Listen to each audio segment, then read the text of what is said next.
Joe, how you doing? I'm doing very well, Tim. How are you? Very well. Today we're going to dedicate the show to the royal wedding. You The storybook wedding. Okay, since we're going to do that, let's just talk about the Great Satan, Okay. so that we can link the what we're discussing with the Masonic satanic event witnessed around the world. Yeah, the storybook wedding of a 36-year-old bride divorced. Yeah. I'm trying to figure this out, but anyway. I mean, I don't know. I just think they should have been wearing horns. You know, it would have kind of just set off the whole festivity properly. Well, okay. Well, anyway. Yeah, the Great Satan, that's an interesting term. The Great Satan is kind of a derogatory term, I guess, for the United States that was introduced by... it actually refers to the United Kingdom, by the way, too. But it was introduced by Ayatollah Khomeini in November 1979 to describe the United States, which he accused of imperialism and sponsoring corruption throughout the world. I think this was during the hostage crisis. So, what about that accusation, the Great Satan? I mean, often it's been picked up, and I think it's an interesting concept because, although I don't have, I imagine we're probably a lot of disagreements with the late Ayatollah Khomeini about a number of things. Generally speaking, he wasn't too off track, right? No, I mean, he got it right. I think he could have been a little clearer in his use of the expression, but the Ayatollah was not the Ayatollah of rock and rolla. He was a more fundamental kind of guy, and I think he was actually, in his description, he was talking about Iblis. And I know I'm butchering the word, so people can speak Arabic. Please don't send me, criticisms. I'm just doing the best I can here. So, in Islam, you have a great demon, basically the equivalent of Satan. Mm-hmm. But he's kind of an equivalent of the Satan that comes from Christianity, or Christianity. But he is very well known for deception. He deceives, right? He fools. And I think that Khomeini was talking about the way that the Shah, the Pavlovli family, had been inserted by the West in Iran, and that basically the whole process to remove the democratically elected, and it's another name, the Mossadegh, who had been democratically elected but wouldn't play ball with BP oil. And so they basically created a coup. The coup was what I think Khomeini was referring to, and everything subsequent. That basically the narrative that was given, the Iranians by the Shah, in the West, was fake, and that I think Khomeini was kind of linking it in a religious context into the seduction of Muslims by infidels. These are themes inside the Quran. So I think when Khomeini used the expression, it was kind of technical. I haven't been able really to get any kind of Arabic sort of interpretations of Khomeini's use of the expression, but I'm pretty sure I'm right that the West, kind of, I don't know, they poo-pooed it, but it's interesting. It really never went away, Tim. The concept of the Great Satan and of America being satanic, because this, I think, is words and concepts morph as they move through time, as they interact with reality. They sometimes take on meanings that are existential, that weren't when it was originally the term was not originally used. And so the Great Satan, America as the Great Satan, I've seen the expression used in the last few years in relation to America as a satanic, area, an area where Satan and Satanism are prevalent. But that I think is interesting, because I think that the people that are using that expression are kind of not so much connecting with Khomeini's idea of, the Iblis deceiver, but are actually talking more about the moral structure of our leaders and of the secret society. Mm-hmm. So when you hear the expression, the Great Satan, what do you think? How do you understand the expression?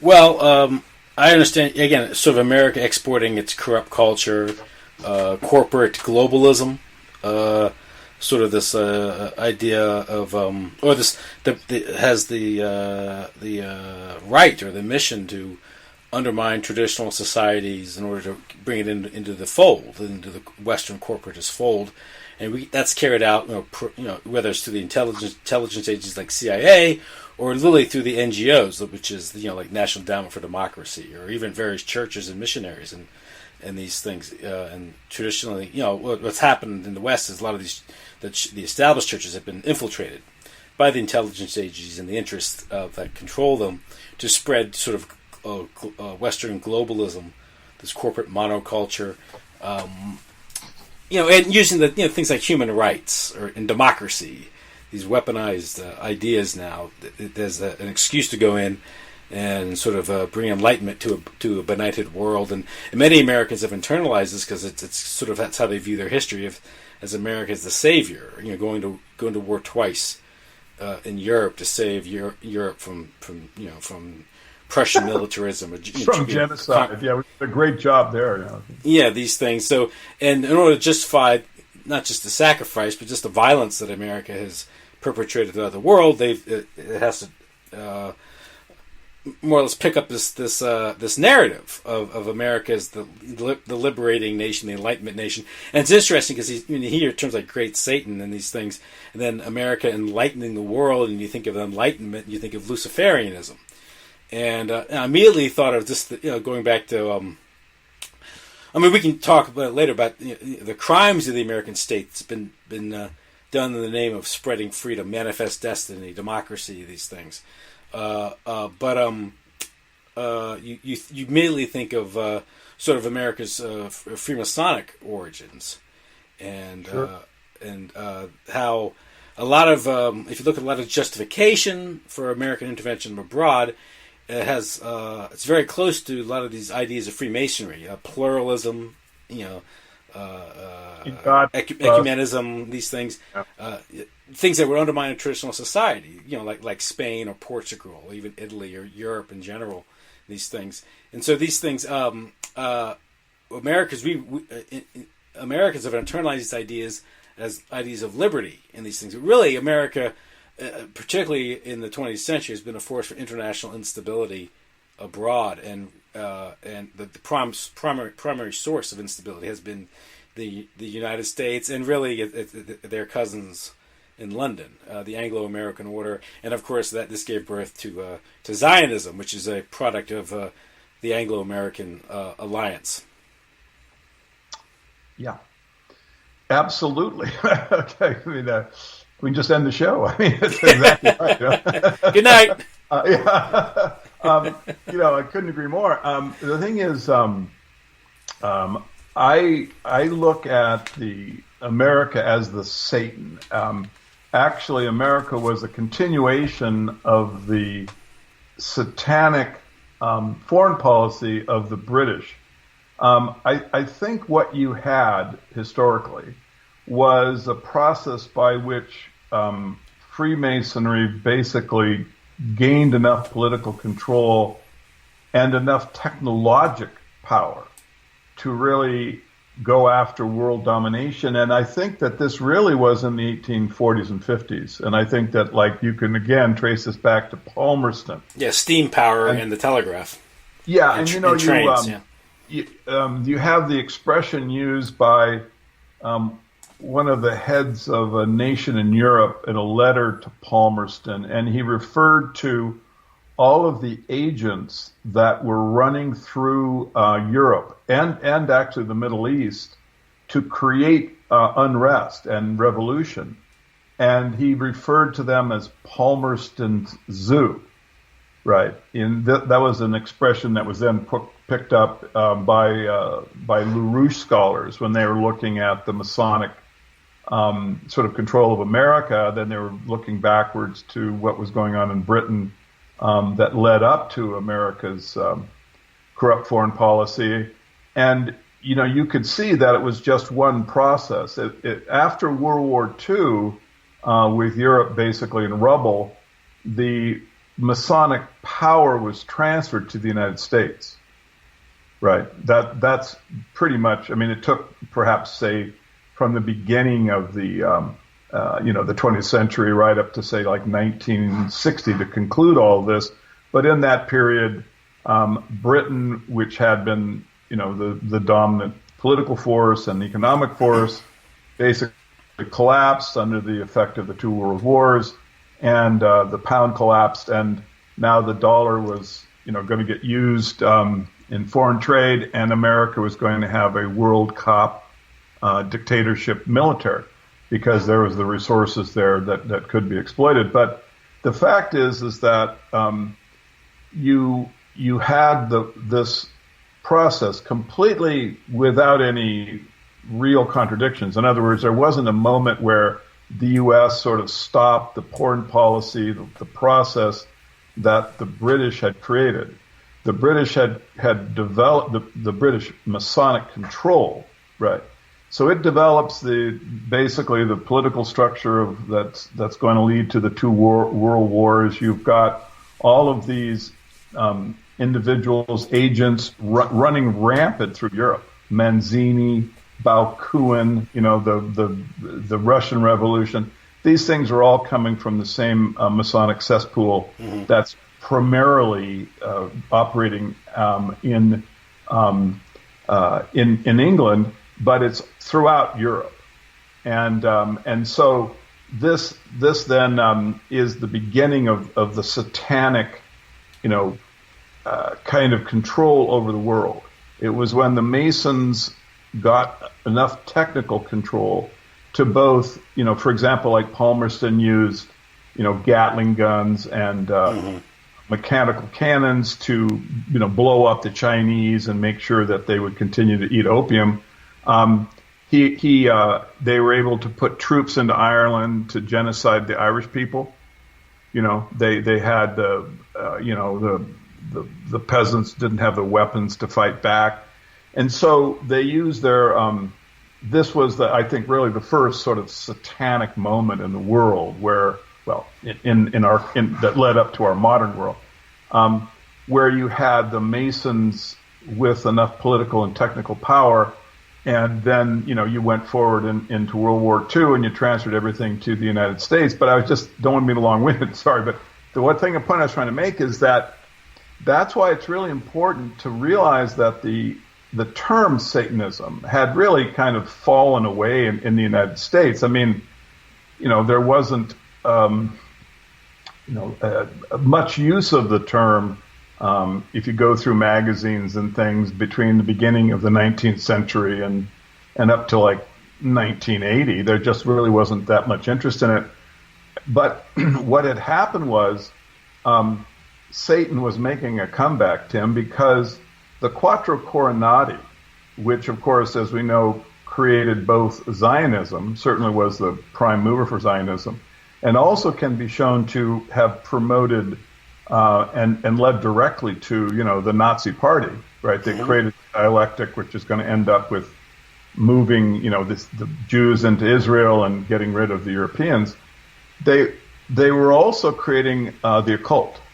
I mean, just as an example, astrology had almost completely disappeared, but these guys brought it back. A little known fact, I was amazed by this. I found this in one of Anton Klivet's lectures and looked it up, and sure enough, the very group that had, was going to give us the joys of Zionism and the Nazi Party had also brought back astrology. Okay, my point is that when they set Helen Blavatsky in motion, the Theosophical Society, hopefully I'm pronouncing it correctly, that this leads directly into the Tool Society and then to the Nazis. Very, very straight line. All of the concepts are completely in alignment. This is a trajectory. It's, I think, just ironclad. When they did that, they also they didn't just give Blavatsky's kind of ISIS occultism, satanic, kind of mysticism as a cover for what they were trying to do. They also gave us Aleister Crowley. And this is the point, is that here you have just out and out Satanism as a kind of like a philosophy, right? That is also going to be creeping into our culture. He is has relationships into the same people as Blavatsky, and specifically, Tim, if you look at Quattro Coronati, and I hope this isn't going to, take our audience into like all these terms and expressions, but you have John Yager creating the occultism of Memphis and Mizraim. And again, in my head, I don't have the pronunciation of the last term. I could be misspeaking it, but it's clear enough. And so this was this really weird ISIS, quasi-satanic kind of mysticism that was going to be off and on used by both Blavatsky and Crowley, who knew each other. And of course, they were both being set into motion and working with Quattro Coronati, with John Yager. So when we say America is satanic, you have to look at what you referred to as Aleister Crowley's long shadow. You used that expression about Crowley in a couple shows ago, and it stuck with me, that everyone calls him a crackpot. His rock and roll idols have pictures of him. The Beatles have him on the cover of Sgt. Pepper, and the Led Zeppelin is their followers. Tim Leary loves the guy. I mean, just everyone. But there really isn't. Why are they so influenced by this guy, right? Well, for one thing, it's because he's bringing about this cult of Satan, right? He refers to himself as the great beast. You see pictures of him, horns on, right? He has a sex magic, which is obviously, can relate to Satanism. So my point is that when you look at America's foreign policy, it really is satanic. This isn't like, we're not like, like metaphors here. I mean, this is really, I think, a very good explanation as to what is the philosophy that is driving the thing. It's coming right from the group that is in charge of the secret society, which we don't understand or know about or told about. They manipulate this facade of democracy, but they have control over the leaders, so they can control the foreign policy. The public is in the dark. We just see the wars and the body count. But why is there so much slaughter and genocide? Well, it's because it's coming from a group that basically has, a satanic, philosophy. And then, we recently had the WikiLeaks and the Pizzagate business, and in one of the leaks, a person is sending an email to John Podesta, and she wants to see Obama, and she has a good relationship with Podesta, and she says, please grant me this Thelema favor, right? This is right in the document. Thelema is Aleister Crowley's cult. Mm-hmm. I won't go into, but it's basically, by any rational use of the term, it's a satanic cult. And so this is a language, a term, Thelema, that the ordinary public wouldn't know what it means. And yet this person can use it without any description of the word and expect that Podesta would just understand it and then grant her access to Barack Obama. So I would say that's a pretty good indicator that, the Satanists are in control. And so when we call America the Great Satan, yeah, we are. That's interesting because you think of someone like Podesta, who's a political operative involved in realpolitik, hard knuckleball politics and these things. To be involved in sort of something so esoteric and satanic and strange, but nevertheless, if you really get to what Aleister Crowley is offering, a world where the powerful can do what they will, do what thou wilt, then you can see how someone who is a practitioner of realpolitik would be a Satanist, because then he's not inhibited by morality. Sure. So it's not as strange as it might seem. That's why a lot of Aleister Crowley was involved in British intelligence and gathering information for British intelligence agents, because they're involved in empire, and he'd be aware of some of these esoteric practices from the East that anthropologists, the type of people that empires employ to expand and maintain their empires and these things. Same with the intelligence agencies. You have figures like Colonel Michael Aquino, who is a psychological warfare specialist involved in Vietnam prior to the Phoenix operation. He's an avowed Satanist. And he also happens to be one time was the head chaplain for the Pentagon, which tells you something about that department. That's a clue. Yeah, that's so. Yeah, it's not a strange thing, but if you look at American foreign policy of saturation bombing, drone attacks, firing missiles here and there, just so you can get rid of your inventory of these things, is purely satanic. I ran across an article before we get in, because maybe we want to provide a little grammar here when you say that foreign policy is satanic. We'll get into the list of horribles that is the American foreign policy of the past century. But Tim, you do me a favor and just give us the list if you have it, because I think it's an important thing for people to actually, digest. But first, I want to get your take on this piece that I ran across. Yeah. But Masons and the Making of America by Mitch Horowitz. This is written in 2009. He apparently is editor-in-chief of Torture Penguin and author of Occult America, The Secret History of How Mysticism Shaped Our Nation. And if you just bear with me, I'll read this to you. Then I want to get your take on it. Because I think we got to read between the lines here. We have to do when we're talking about Freemasonry and so many things. As millions of readers, not to mention anxious booksellers and publishers, await the launch of Dan Brown's latest novel on September 15th, public interest is riding high on the book's presumed theme, the hidden hand of Freemasonry behind American history. Americans love a good mystery, and Freemasonry, with its penchant for occult symbols and once secretive membership roles that included presidents from George Washington and Franklin Roosevelt, has long provided one. But Freemasonry's real impact on America is richer and more significant than anything that entertainment or speculation would hold. As a radical thought movement that emerged from the Reformation, Freemasonry was the first widespread, well-connected organization to espouse religious toleration and liberty. Principles for the fraternity helped spread through the American colonies. Principles that the fraternity helped spread through the American colonies. It may seem anomalous for such liberal principles to arise from a clandestine brotherhood, but skullduggery was never Masonry's primary aim. In an age of religious conflict in the 17th century, Europe, when an individual caught running afoul of church strictures could suffer persecution or worse, Freemasons clung to the secrecy less out of esoteric drama than political expedience. Freemasons believed in a search for religious truth as it existed in all civilizations, including those of the pre-Christian past, and they drew upon ancient and occult symbols from pentagrams to luminescent eyeballs as codes for ethical development and civic progress. Reactions from church and authorities ranged from suspicion to hostility.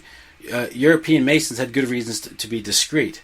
In young America, Masons ideally fully took flight, sometimes in unexpected ways. In young America, Masonic ideals fully took flight, sometimes in unexpected ways. In Boston in 1775, Freemasonic officials who were part of the British garrison granted local freemen of color the right to affiliate as Masons under the banner of the African Lodge Number 1. The African Lodge later became known as the Prince Hall Masonry, so named for the order's founder, Prince Hall, a freed slave. Hall became the first African American named a Grand Master. Despite the African Lodge's segregated status, Prince Hall Masonry was a bastion of abolitionism. Its leaders affixed his name to some of the Republic's earliest anti-slavery petitions in 1778 and 1779. As such, African Lodge Number represented the first black abolition movement in America. Wherever its heirs... scroll down a little bit. Wherever its airs of mystery and the image of skulls and pyramids and all-seeing eyes, Freemasonry's most radical and even dangerous idea was the encouragement of different faiths within a single nation. Early in the first term, Washington communicated these ideas in a letter to the congregation of Rhode Island Synagogue. It is now no more than that toleration spoken of if it was the indulgence of one class of people that another enjoyed the exercise of their inherent natural rights. For happily, the government of the United States, which gives to bigotry no sanction, to persecution no assistance, requires only that they who live under its protection should demean themselves as good citizens. In other words, in this new nation, minority religions were were not just guests at the table, but full householders. Washington and other early American Freemasons rejected a European past in which one overarching authority regulated the exchange of ideas. And this outlook is found in one of the greatest symbols associated with Freemasonry, the eye and pyramid of the Great Seal of the United States, familiar today from the back of the dollar bill. The Great Seal's design began on July 4th, 1776, on an order from the Continental Congress under the direction of Benjamin Franklin, another Freemason, Thomas Jefferson, and John Adams. The Latin maxim that surrounds the unfinished pyramid is Nuit Coctus, Novus Order Seclorum, can be roughly, if poetically translated, as great smiles on a new order of the ages. Now let's see here. Today, Freemasonry is a quiet organization more given to charity events than grand political or religious causes. But historically, its voice and its principles strengthened America's founding commitment to the individual pursuit of meaning. It's not going too far to suggest that Masonry saw America as a republic that protected the spiritual search from majority rule, from foreign meddling, and from sectarian restriction. Beyond our current fascination with symbolism and secrecy, the ideals represent Freemasonry's highest contribution to our national life. So, any comment on that? Sorry for the long... No, I mean, it's just a sickening stream of lies and propaganda. I mean, self-serving. I mean, look, give me an example of where Freemasonry prevented, some kind of genocide in the last 200 years. I mean, it's been on both sides of almost every genocidal conflict that we've experienced, right? Look at the Civil War, right? Look at Jefferson Davis being surrounded by members of Skull and Bones and then being, released without any conviction. And then look at Sherman's March to the Sea. Sherman's father was one of the premier Masons in the United States, Ulysses S. Grant. And so you've got... when you've had as much genocide as we've had, right, in the last 150 years of Europeans, all I can say is I think it's time for Europeans to try a different political structure. And from the fires and destructions of the Civil War emerged a new nation, an empire of liberty, right? That's what all the say. I mean, yeah, it did, except we were... The crucible of liberty. It was a crucible of liberty. You know, your voice is breaking up. Can you hear me now? I can hear you, but it's not clear. You've got some kind of a feedback loop or something. Or how about now? Nope. It's still just really full of static. I'm pretty sure that'll get recorded in that way, and people won't be able to understand it. Did it just start? It just started all of a sudden. You read the piece, and it went fine, and then after that, the sound then suddenly went out. You want to try just to reestablish connection and see if it comes back? Clear? How about now? Now you're sounding good. Okay.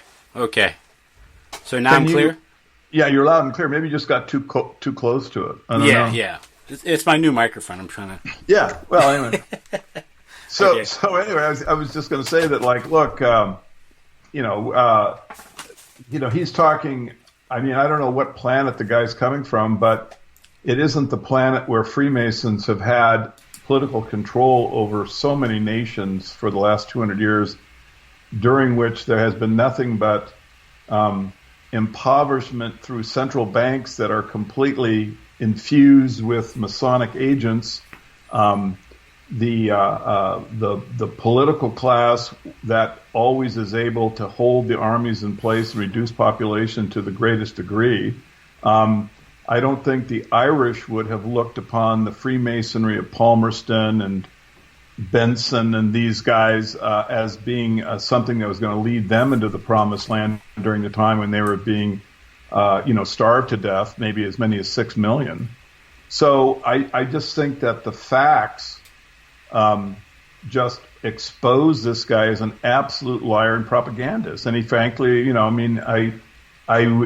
would make me angry if he said that in my presence, and I wouldn't permit him to like continue, with the statement after like the fifth or sixth lie. I would interrupt him and just demand that he, present facts to that are in remote relationship to these things that he's saying, because all he's trying to do is just stop the public from going in and trying to get to the bottom of what is behind Freemasonry's destruction of Europe, right?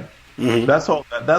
That statement is so irrational, so disconnected from history that you have to assume that the guy is just as evil as can be, and he's just deliberately creating a smokescreen to confuse people that, hey, you're not getting genocided.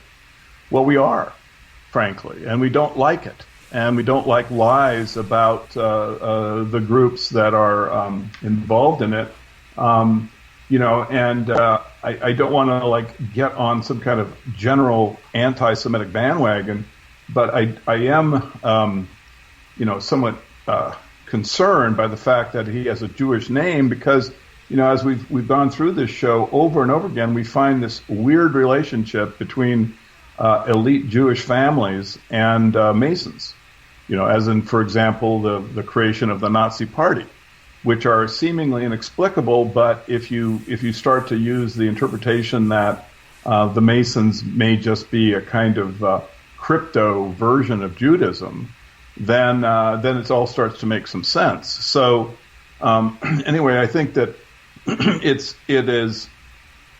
actually useful for have those kinds of statements given to the public, so that it challenges us to try to think clearly about our history.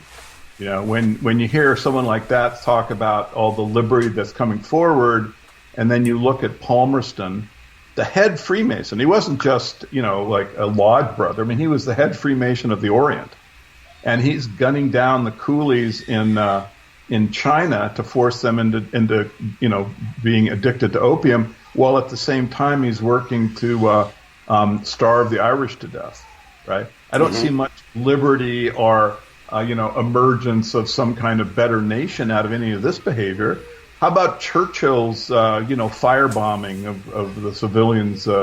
Is this something? Are the Germans getting somehow a better nation out of the Freemasons that both spun Hitler into motion and have created Hitler as the prime minister at the same time, right?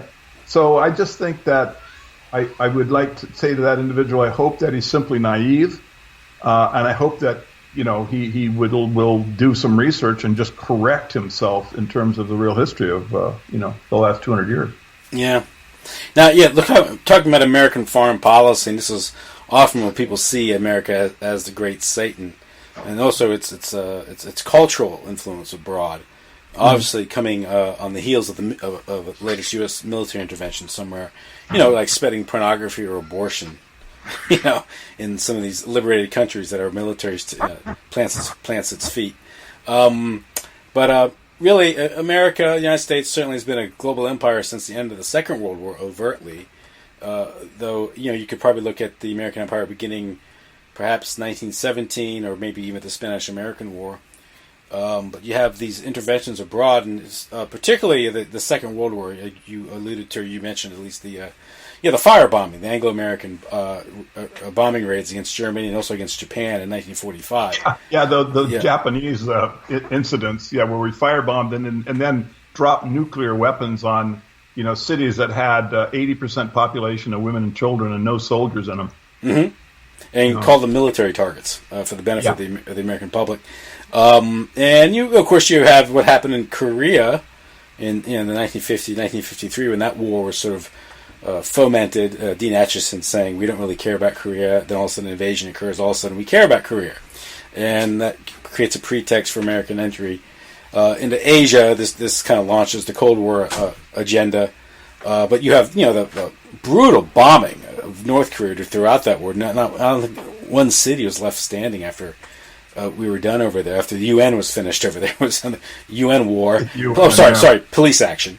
And of course, Vietnam. Of course, that was purely satanic. You have, we have this thing now. It's called Rolling Thunder, which is when the vets come in. And they in honor in Veterans Day, people on motorcycles. But it's named after a vicious bombing campaign that the U.S. Air Force conducted against the people of North Vietnam and also of Cambodia. Although we now know that Nixon didn't begin the illegal bombing in Cambodia, he continued it. It began under Johnson, and these things, these vicious wars. Waged under false pretexts or pretenses, because we all know about the Gulf of Tonkin being a lie. But the millions of civilians that have died, not to mention the tens of thousands of U.S. soldiers and hundreds of thousands U.S. soldiers who were injured in these wars. And just what's going on today with U.S. intervention abroad, what's going on in Syria, what occurred in Libya a few years ago. These things are invasion of Afghanistan, keeping the world safe for poppy production and distribution, heroin production, and Can I just interject that? Sure. I just want to do it because I don't want us to overlook the tragic events in Palestine this week, because they are absolutely are things which have been created through this satanic force, right? Mm-hmm. I mean, we've traced many of our shows. We've traced how Zionism can go right back to the satanic group in Britain, and then when you see the racial policy of the Israelis in relationship to the Palestinians, I mean, this is just a reflection of this philosophy that's consistent everywhere. Yeah, and of course, it's bought and paid for, by the. It's brought to you by the American taxpayer, courtesy U.S. government, through the billions of dollars that we subsidize the Israeli government and military to do these things, killing 50 protesters. I think again, the overt intervention, that's the low hanging fruit. Vietnam, that's low hanging fruit. But what's particularly interesting is this. It's a relatively recent thing, but it really began in the 80s. Is the can you still hear me okay? Loud and clear, Tim. Okay, great.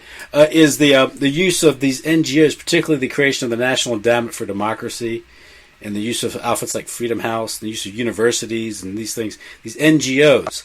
And many churches, I mentioned this earlier, is going in and spreading democracy or teaching people how to organize and form an opposition. These things are paid for by the intelligence agencies and these foundations, grants, and these things going and destabilize countries. Often, it's just to provide support for political opposition to a government, or to sort of create destabilizing forces like promoting feminism or so-called LGBTQ rights in traditional societies like Ukraine or something. And what's interesting, I'm referring to the Horowitz article that I quoted. All this talk about freedom and pluralism and diversity, these things. Well, in reality, it's really supporting some of these radical groups to go in and completely destabilize society. In many ways, it's been done. In many respects, it's been done domestically too. We just don't recognize it. But this promotion of these of degenerate behavior in these things to kind of destroy these cultures. So then you can bring in the corporations, the Western corporations, whether it's Burger King or Walmart or something. That's what I find, because all this is done in the name of freedom. Or look what they do with like free trade, right?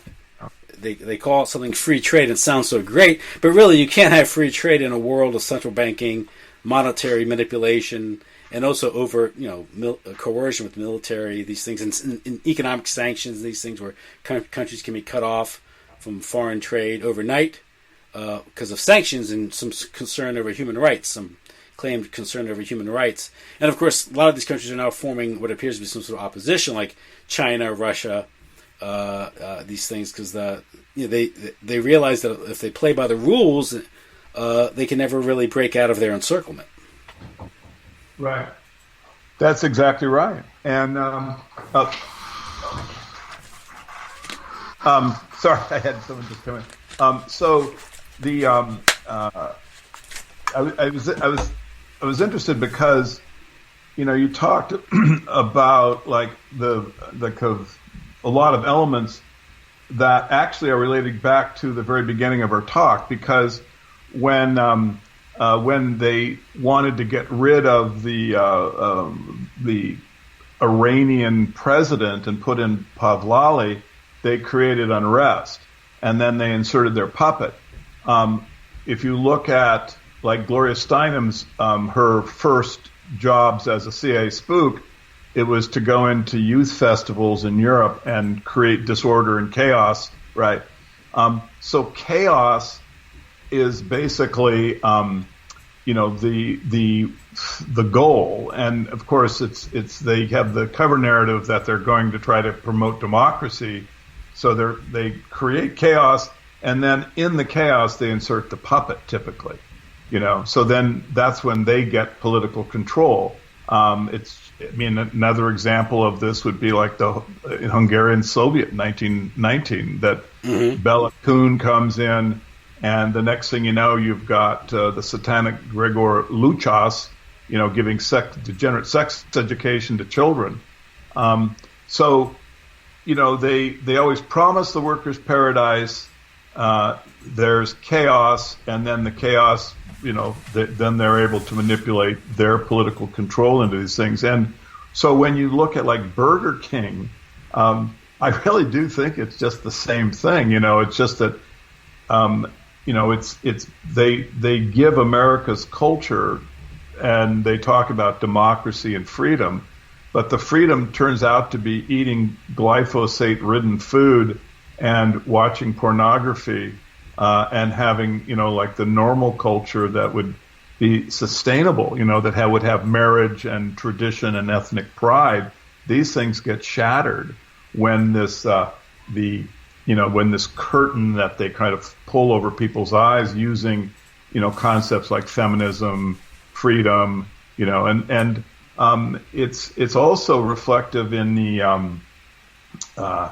the theory that cultural Marxism uses, which is just negation, where they just basically are, it's better known as critical theory, but they just, every single aspect of a culture is, publicized as being wrong, is critical. They criticize. And so that just starts to erode the personality of the people inside the culture, right? That's the whole purpose of it. And then once they've got them isolated, shattered enough, then they can transform it. So you always have to wonder, and we should really, you'd think, Tim, have learned the lesson after so many examples of the formula, that, when they promise us the workers' paradise, as soon as the door gets open and their people get in power, it's going to be genocide. Yeah, and also, one of the strategies that patterns that you pick up when you're watching this is they work to destabilize a sitting government by promoting so-called democracy and freedom, and this sometimes it leads to what is called the liquidation of the state, and then they can, quote, privatize the assets. factories, the resources. I've heard someone call it's pirateization, not privatization. And you saw this occur in Yugoslavia. They've attempted it in Russia in the 90s. They tried to do it, and this has led to the rise of the oligarchs, which are really assets of New York and London. But they tried to liquidate the Russian state, and they succeeded in liquidating the Soviet Union. And they went in and rushed in and raped the country. And you see that it's probably it's what they did in Libya overtly. They made off with the gold, the aquifers, and they got I think it was France. It was one of the natural gas rights, and you see the same strategy occurring with or being played out with Israel and Syria, because there you have a lot of pipeline politics and also natural gas. Yeah, look at Haiti. Look at Haiti's another example. Where we're here to help, and then Hillary's brother ends up with the largest gold mine, and the biggest donor to the Clinton Foundation has the permit to handle all the communications, all the telephones and stuff. Yeah, so they just raped the country. And Madeleine Albright cashed in on Yugoslavia. She oversaw the bombing of that country. And what's even occurred like in the Caribbean, Jamaica, I think it's bauxite in Jamaica, which is important with aluminum production or something, where the CIA has always been involved in supporting criminal gangs there. Pretty much criminal gangs are supported by the two major political parties over there. But the CIA more or less pays these guys in drugs, and that's how they control the political situation in Jamaica. The story throughout Latin America, where you have Guatemala in 1954, when the CIA's I think they even called it Operation Success or PB Success, but they overthrew the Arbenz government and painted him red, said he was a communist because he had apparently taken a bunch of fallow land that was controlled by the United Fruit Company under eminent domain and paid them what they claimed the value was on their tax forms. And I guess they didn't like that, and so just so happens when you're United Fruit Company and you have representing you Alan Dulles and John Foster Dulles, you don't have much to worry about. You can call them the goons, head of the State Department, CIA, respectively, right? And the same thing with Chile, 1973. This isn't to say that you have to support everything that these governments are doing. Like you don't have to say that Salvador Allende was the best, had the best policies, but nevertheless, the U.S. should stay the heck out. And it's really not the American taxpayer isn't there to subsidize or ensure the interest of Anaconda Steel or ITT or Pepsi Cola Company or something. But you see how these things operate, because why would they be working for Pepsi Cola or Coca-Cola companies? Then you find out that Pepsi Cola factory in Vietnam was used to refine heroin. Right. So all these, the airline industry has been used to smuggle drugs, and these things like Pan Am in its day was a huge drug smuggle. There are some rumors today about being spoken about Federal Express and these things. Of course, the airline industry, a lot of airlines have been cutouts or front companies for CIA, like Air America, of course, Southern Air Transport, and that goes way back to the 30s against when we were picking a fight with the Japanese in China. Well, it was largely driven by the opium trade and heroin trade. And that was Claire Chennault and the Flying Tigers, all these illegal operations that were going, fomenting these wars. Why were we fighting the Japanese in China? Well, it's because America and the British want to control the China trade, and that's largely drugs.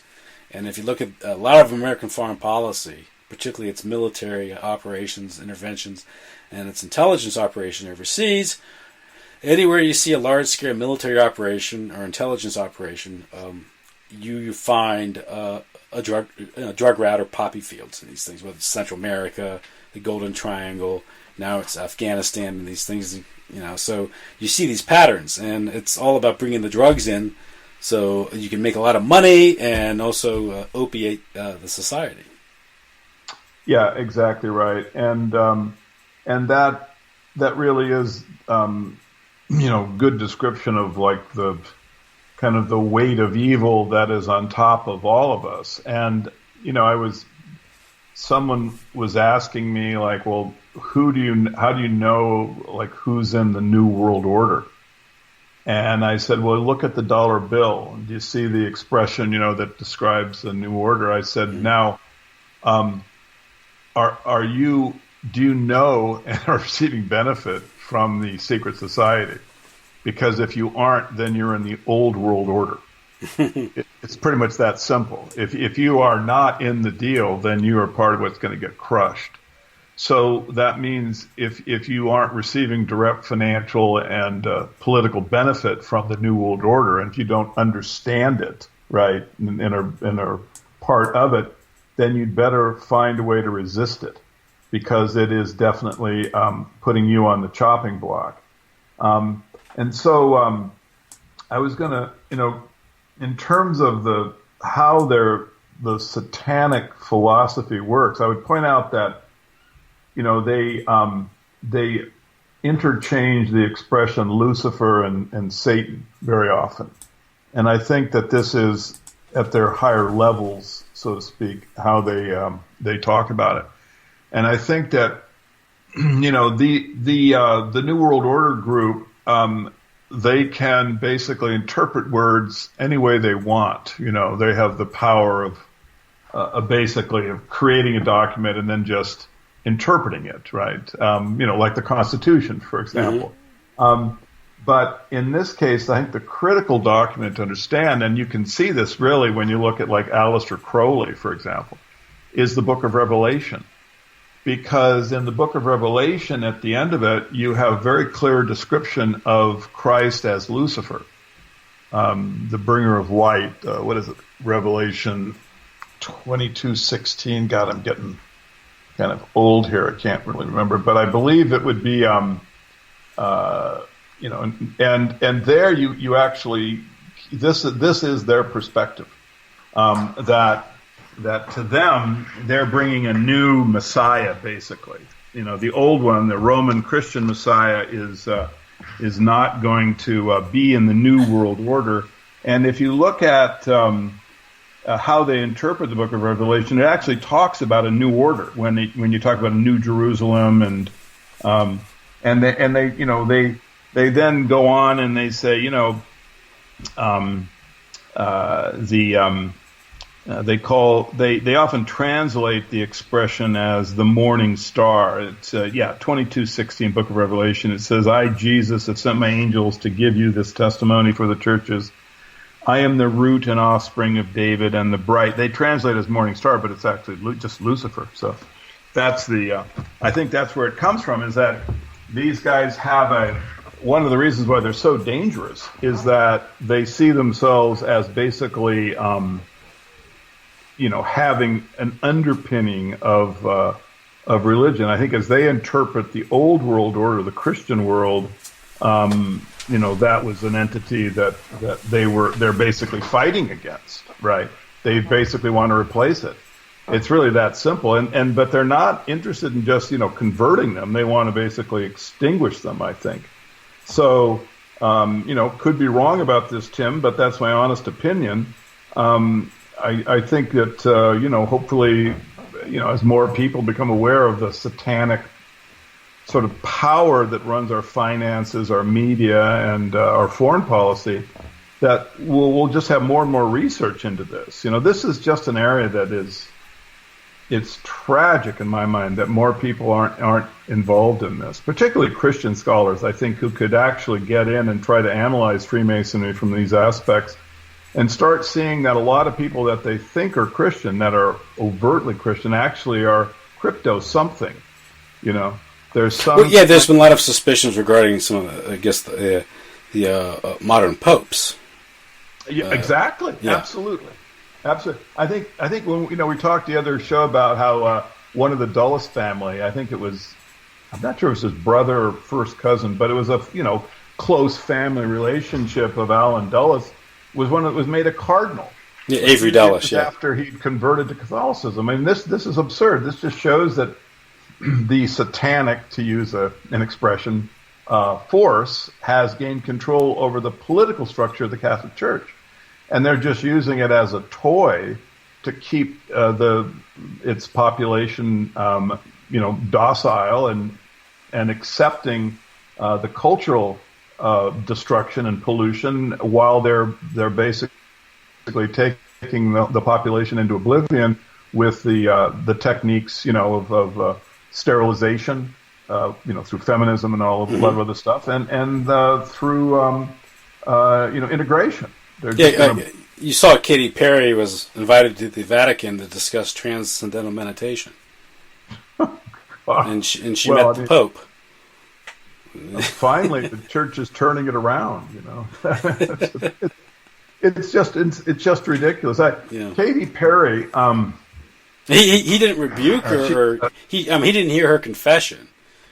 She was invited as a guest to give a talk. People say Jesus meant we're sinners. No. I'm like, no, right. She was a guest speaker, and she was given an audience to talk about. A platform to promote polysexualism and the New World Order. Yeah. She is a local girl. She comes from Santa Barbara, still lives there part of the time. I've never met her, but she gave a show at her high school, and they had photographs of it. It was 100% satanic. She was dressed up, just in a beyond risque outfit, which was to mimic like a candy,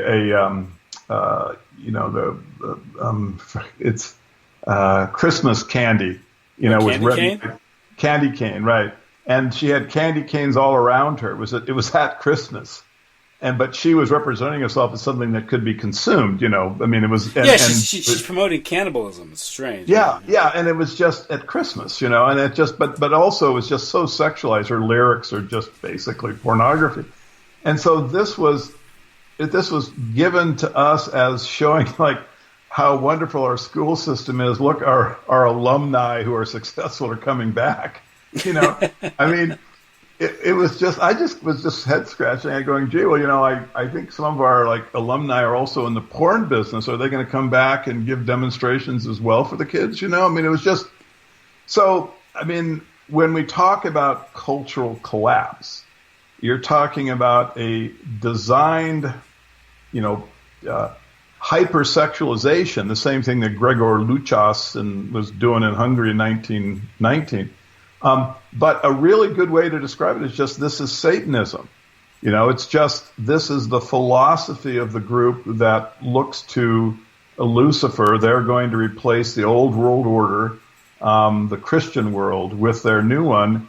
And the Christians will be, basically put into the categories that Aldous Huxley had, where you're going to have a very controlled, intelligence level that will be created by the state, in the same way that the satanic political forces in America are creating autism. That is just a real-time expression of Huxley's vision. If you believe, as I do, that there is no chance that they are not aware of the causes of the autism that is just becoming so prevalent in America's birth rates. It's just genetic, Joe. Yeah. Somehow, 20 years ago, genetics changed, I guess. They just changed over the last 50 years. We took a U-turn. But anyway, but see, the point is you're actually seeing Huxley's vision come to pass. This is what they've always, I think, the eugenics groups. And you see in popular culture and movies promoting the autism as almost like a superhero capability or power, because that movie The Accountant, where he's the superhero because he's autistic, and you have, I think, a TV show with The Good Doctor about some sort of young, like a teenager doctor who's autistic, so he's a genius. Yeah. As if this is the experience that autistic people usually have. Yeah, and they have like a Call the Midwife. It's a PBS show series, been on for a few years, and I was watching it, and they have an autistic character now who is a regular and is quite heroic. So you can just see the obvious propaganda to normalize the delta and epsilon categories, right? And of course, they've got the new expression, neurologic diversity. Neurological diversity. I had someone use in conversation with me last week, so it's not we're not making this stuff up. And so that will make people feel as bigoted as they did when the government came in to break up the ethnic neighborhoods, when the ethnic neighborhoods were one of the things that created the value of lives for all of the people inside of them, right? Mm-hmm. And yet they were just determined to shatter these things. So, and it was obviously it wasn't done with the idea of trying to help the African American. That's just ludicrous. It was done with the idea of creating easy to control slave groups, which now they can, there's no way to resist things as evil as the vaccinations that are producing the autism. They're one of the things that are producing it. I think that you have a whole collection of things, But anyway, so it's Tim. I mean, we are really a satanic nation. In my opinion, the great Satan is smiling when Old Glory and the Pledge of Allegiance occurs, the public schools and start the day off. Yes, so it's unfortunately it's a well-earned epitaph, I guess you could say. It's the American people have sat back and sort of treated politics like or just. Not just so much politics. I don't know the solution is in active politics, at least at this point. I don't think you can write your congressman no. do any good at this point.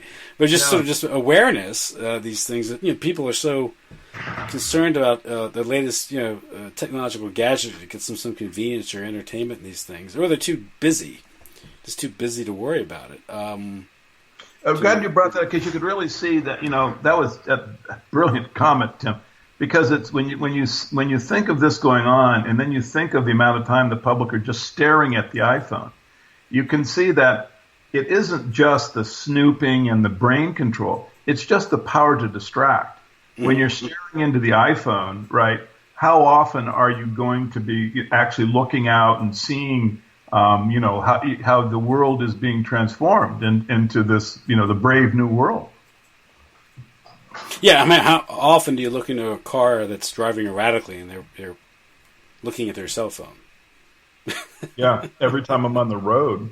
And they can't. I mean, can't break away from for that much for a few minutes that they're on the road or something. They can't, so they'll risk getting in a horrible car accident to see what the latest text is or these things. And that's, yeah, but Tim, I want to continue on with your idea of obviously we can't. I mean, the congressman is going to be the chief Satanist typically. I mean, in fact, we should create a whole new vocabulary. Write your congressman. Who's your congressman? Denny Hastert. Oh, right.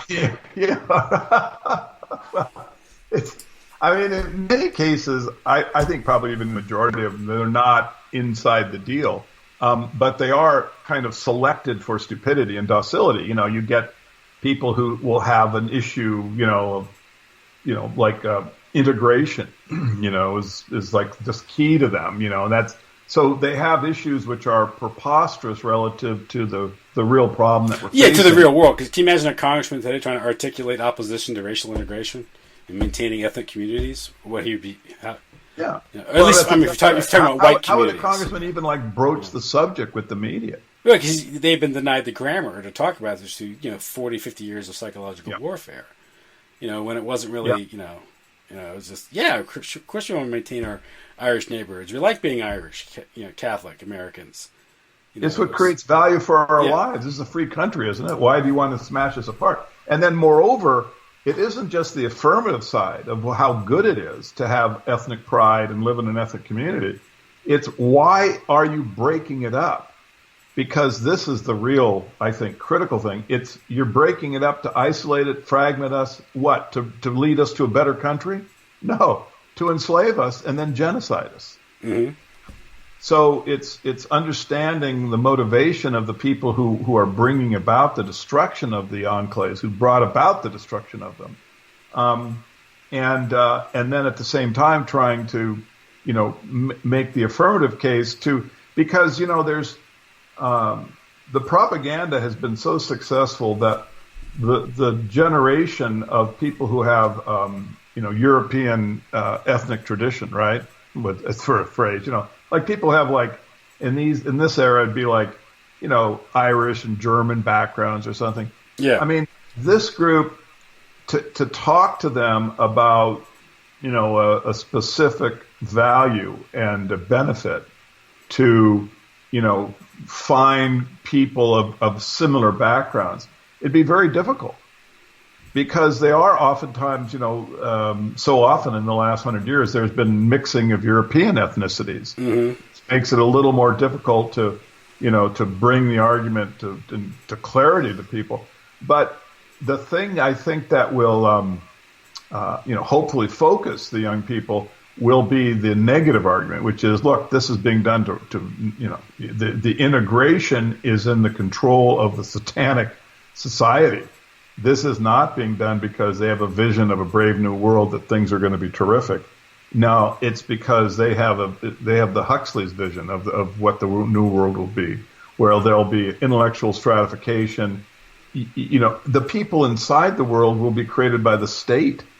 There won't be any ethnic, there won't be any family structure producing these people. Mm-hmm. And then they'll be mentally controlled with the iPhone given to the kids, and when they're like 3 minutes old, and then just programmed to basically to be robots. But they won't. This phase won't last long, because you can already see that the robotics are getting developed enough that all of that stuff can be replaced very easily. Mm-hmm.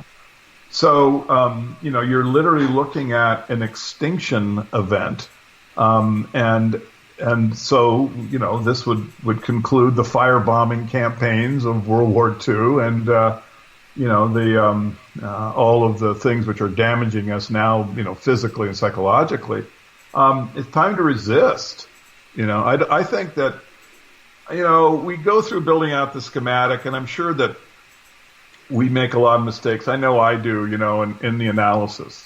I know that there'll be, not just picayune, but probably major errors. But the fact is, I think that the general thrust cannot be gainsaid. It's just impossible. This is happening to us. This is real. We need to find a way to resist. We really need, I think, obviously more information has to get out to more people. That's the process that has to happen first of all. But then beyond that, we've got to find a way not just to make people aware, but to come up with ideas of how to resist. Where are there going to be opportunities for us to basically stay in existence? Well, yeah. Obviously, the first step there is developing a language. Grammar. Articulate these things. Because if you can't articulate them, you can't really think about them, and nor can you defend them or propagate them in a conversation, amongst people. And one thing is just trying to. Was one of the points of having a discussion is to create sort of a revisionist interpretation of the past. So we can identify the malevolence and the social engineering and these things, and once you identify those things, then okay, and if you can get people to get the knowledge, the language, it's going to blunt the effectiveness of a lot of this stuff. You're no longer psychologically enslaved to it. Yeah. So. Then you can start thinking about it, and that's the first step towards it.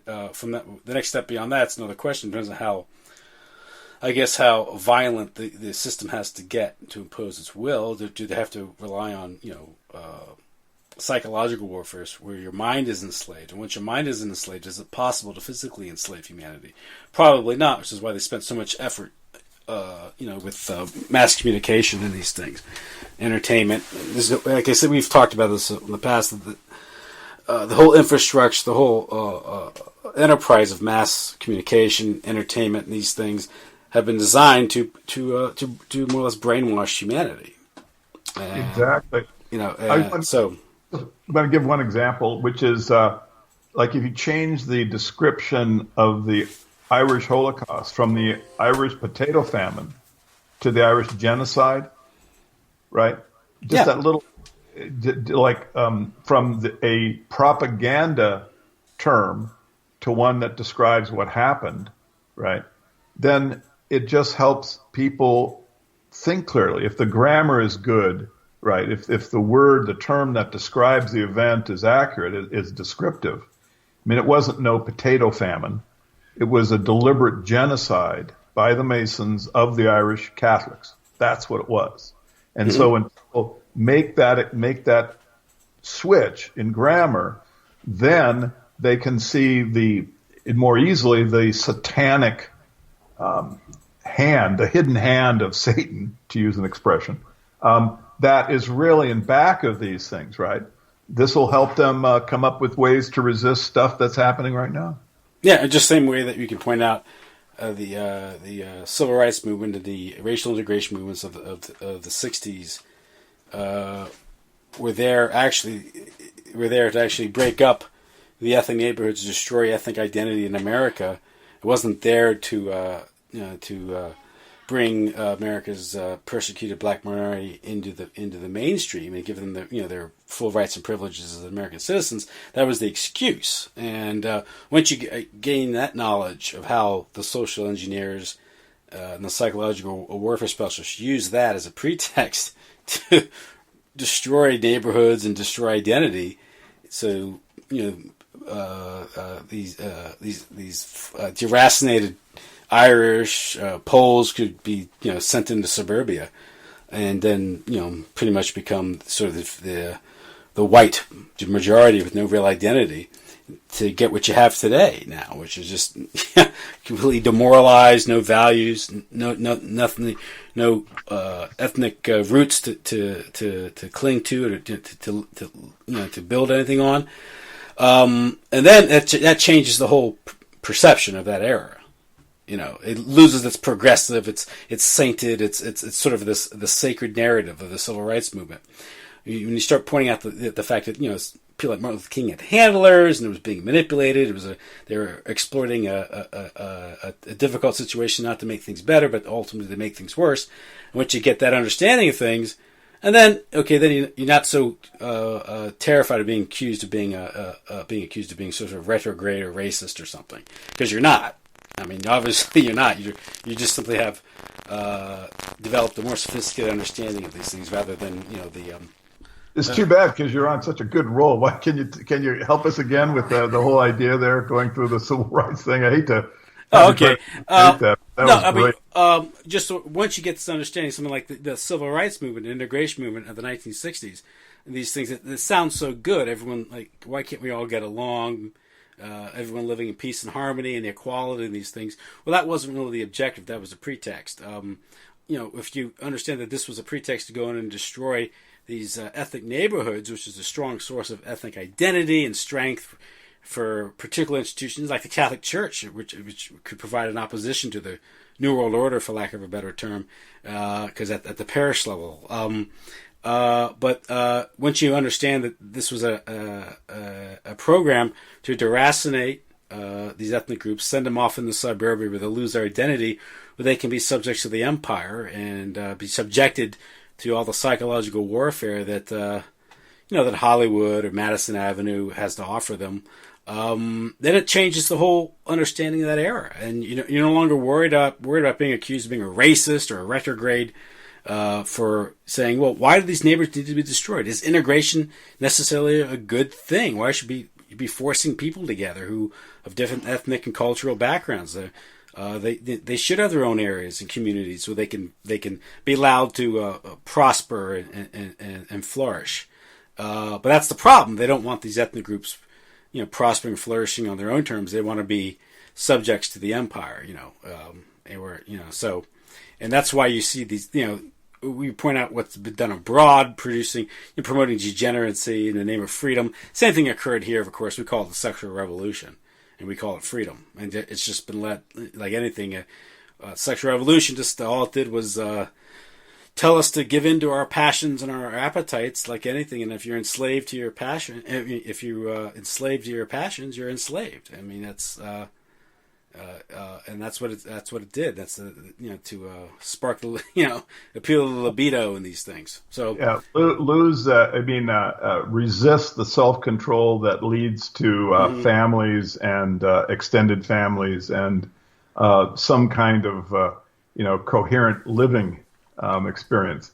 You see, that's the thing, is sex was such a great tool for them because it was like opium or something. They could claim that, resisting it, the urge in any way, was, an illness, Mm-hmm. right? And even though the argument is just ridiculous and the benefits of sexual restraint are so obvious that particularly now people have been through it. The pornographic 50-year-old male looking into the future, he knows the truth now. The whole thing was ridiculous. He has no family. He's isolated. He goes to the gym to try to get into shape, but believe me, he's not going to make it in the singles bar anymore. And then, of course, the single mom or, the woman without family who's alone. What kind of life are they having? So, sexual restraint enabled families, which enabled people to have lives that were not miserable. Mm-hmm. And so I think now one thing that I try to do is, is try to get people who are in a state of misery. I was talking to the result of the satanic influence, talking to this guy I know. He's younger than me. He's like 58. And, he's been like a playboy throughout his life, right? He was a victim of the sexual propaganda. And he's obviously miserable. He's on meds. He goes to therapy, and he's trying to find a relationship, but he's only attracted to younger women. Well, yeah. Young women are more attractive, but if that's the only thing you care about. And I told him, I said, do you understand that you are completely a slave at this point? And I kind of ran it down to him. And it was odd because even though it was basically, showing him that he'd been fooled and that the life he led was completely, had been, the influence were weaponized anthropologic structures. And he was a victim of them. And he ends up now, here he is alone, no family, nothing. He's got a lot of money. But he's so miserable, he literally he's been on meds for like 5 or 6 years. And he understood it. He actually got it. And so anyway, sorry to be long-winded about it, but I said, look, why don't you come forward and give testimony? Because there are a lot of people, males in their 20s, particularly the ones that are have 30 hours of pornography a week or some incredible number. I see these statistics. I don't know how there's enough time for some of the, the hours of pornography watching that are now becoming medians in certain age groups. But anyway, it's very popular on the internet. I said, why don't you come forward and talk to these people? I said, you're looking for something to do. Why don't you try to become a mentor? Because you really are the voice of experience, You're someone who can go to a person like, in 26 and say, look, drop the pornography and the hookup sex. Drop the rap music playing in your car as you ride around.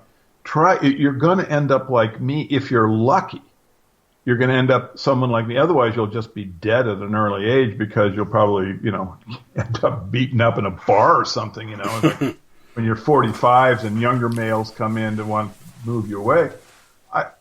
This life is so useless and miserable, so worthless. Come in and talk to him about that. I said, spend some time. I told him get educated as to what the satanic force had done to him, and then give testimony. And I also think that, and it's really, because someone like that, he can say, well, okay, I'm really miserable, horrible.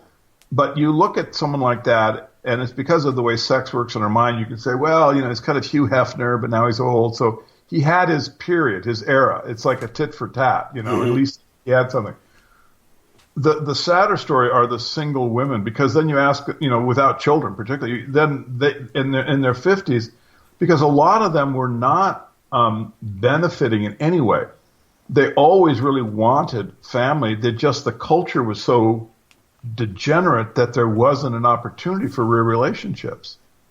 The men are so degenerate that they never really found any that they knew they could trust, to be a father. Mm-hmm.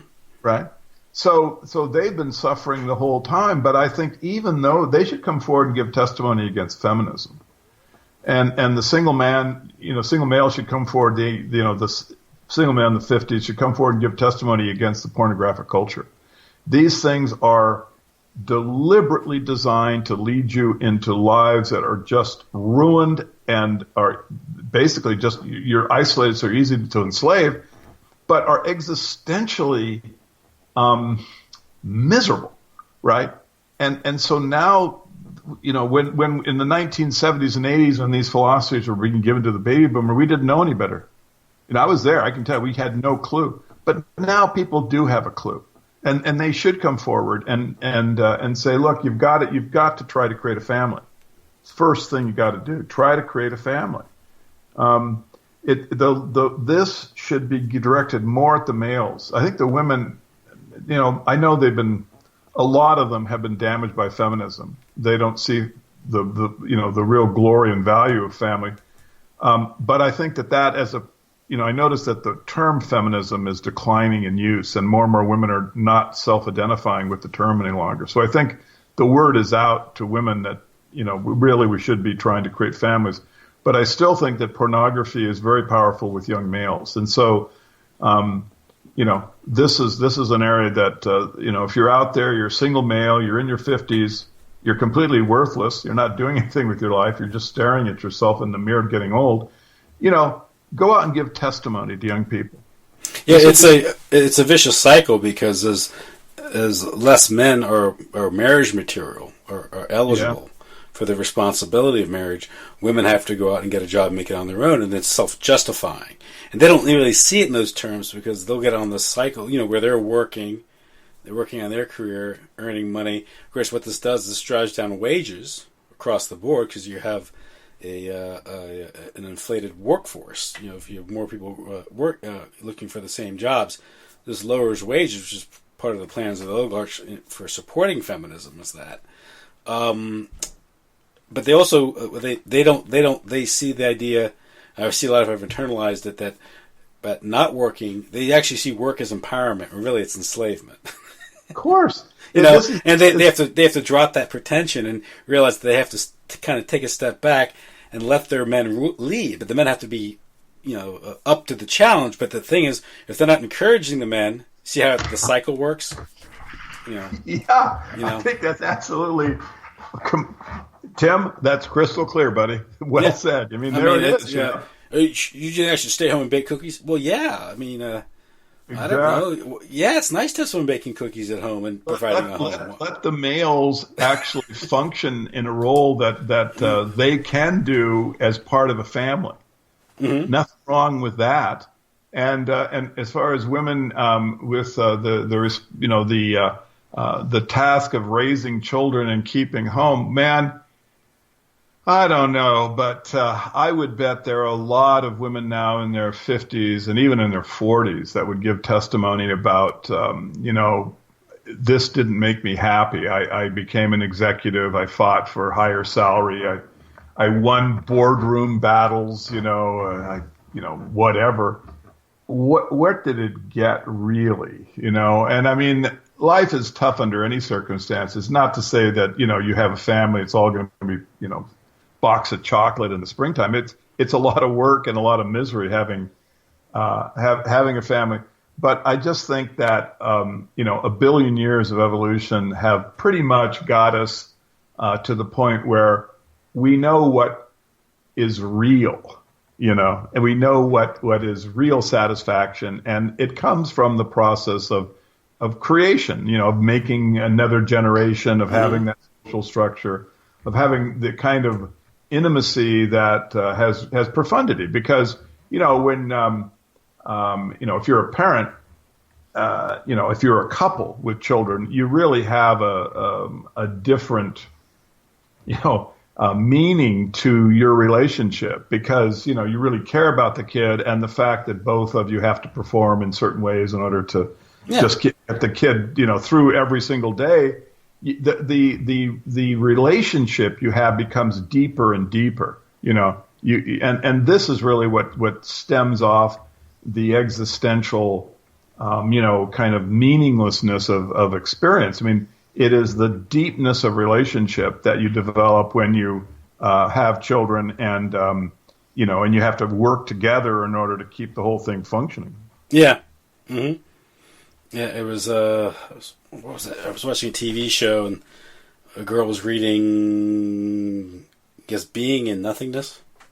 Yeah, there's a cheerful thing we And want kids to be reading. she's telling this other a mother about it. She's lying down with her 3-year-old daughter, and she just explaining being in nothingness to the mother. The mother goes, "I don't know about that. Whoever wrote that book doesn't have a 3-year-old daughter." So, And that's exactly the right response.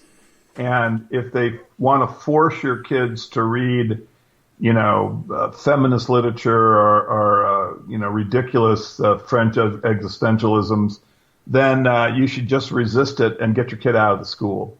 If you look at it's another subject, but it's just another way that they shatter the minds, of Christian culture is with literature. They promote, you get someone like Sartre, who wrote Being in Nothingness being promoted, and you look at the literature and it's such crap, You wonder, well, why in the world did it ever become popular? Well, it's because people were just told it was magnificent, right? This is something that you just have to, it's an expansion of human experience, No, this is, we have to try to reclaim grammar, because it's the same thing as referring to someone who wants the value of an ethnic community as racist. Someone that doesn't want Being in Nothingness as on the must-read list for 16-year-olds. yeah.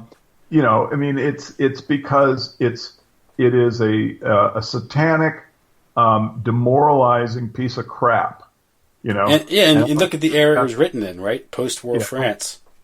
Yeah, well, it was the idea of after World War I and everything is bleak, and they just want to supposedly create legacy about this period. Nah, that's not the reason. I don't know. If you think about Sartre, was he someone who was in the deal of the New York? Was he a Satanist? To use an expression, I have no idea. I know he was promoted because it was something that his literature demoralized and made insane the people who read it. Yeah, it's like why it's like Picasso or something. Yeah, exactly. That's why this crap, or like Jackson Pollock or something. Pollock. Pollock. Excuse me. This absolute scribbling and finger painting becomes the great works of art. And then, what happens to the public that goes through this? Well, they just become basically crazy and brain dead. And in back of all this is the smiling Satan. Yes, the great deceiver. Yeah, the great deceiver is that, and we've just been fooled. See, so to resist. I think it's a good point, Tim. Is that one thing that everyone can do is try to reclaim grammar.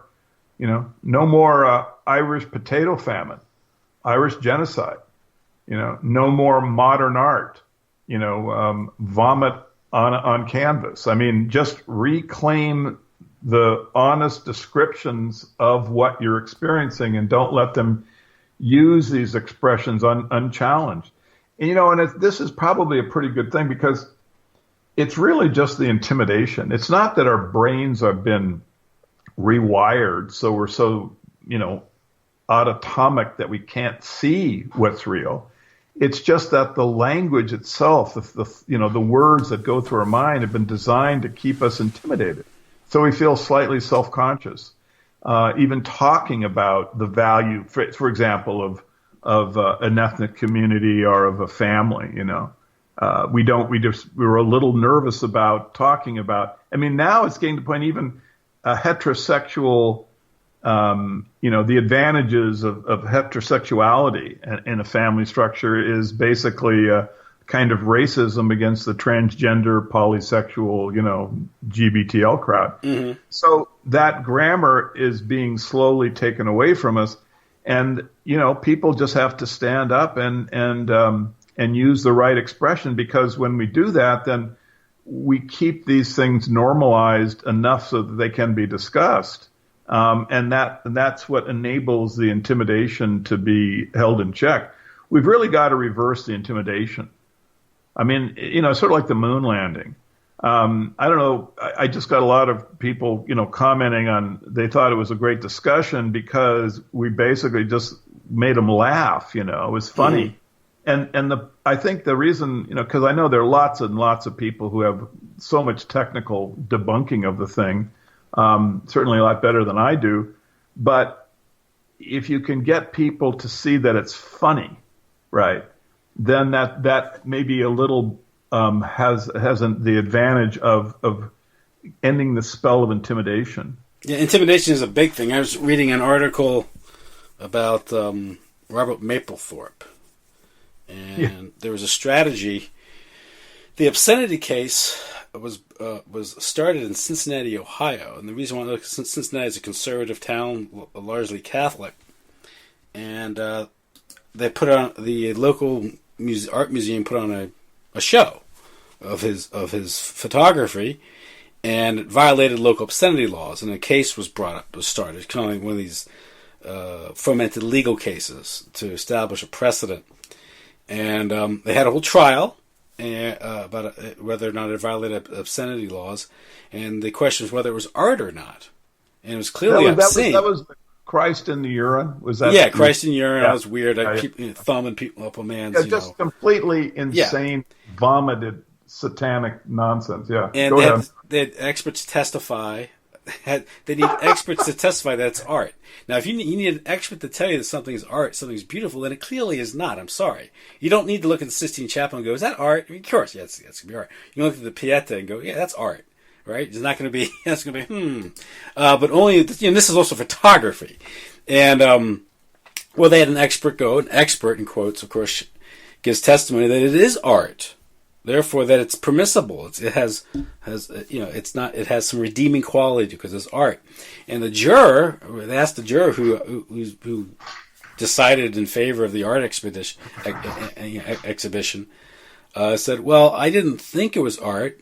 I wouldn't know better because I'm not an expert. The expert told me it was art, so he ruled that it was art. Yeah, that's the thing. And then that person is already a victim of intimidation. Yeah. He went in basically incapable of being, an honest juror because there was an intimidation and he couldn't think clearly about the situation, So it's the intimidation basically enables them to function in what purports to be a democracy, right? Mm-hmm. Which of course we know it's not, but it purports to be and can operate as such. In other words, people will still show up at the polls and vote things. Yeah, because we are intimidated to the extent that we will permit the Republican Party and the Democratic Party to basically completely dominate the political landscape, and we will not, organize ourselves through the grammar that we have to be able to resist, a new party or basically overthrow them, So, well, Joe, I think we covered it. Oh, the great Satan. I don't know if he's smiling up there now, but hopefully, we can, it's a force that can be defeated. And it starts with us and with, just talking about this stuff. Great. Okay, Joe. All right, brother.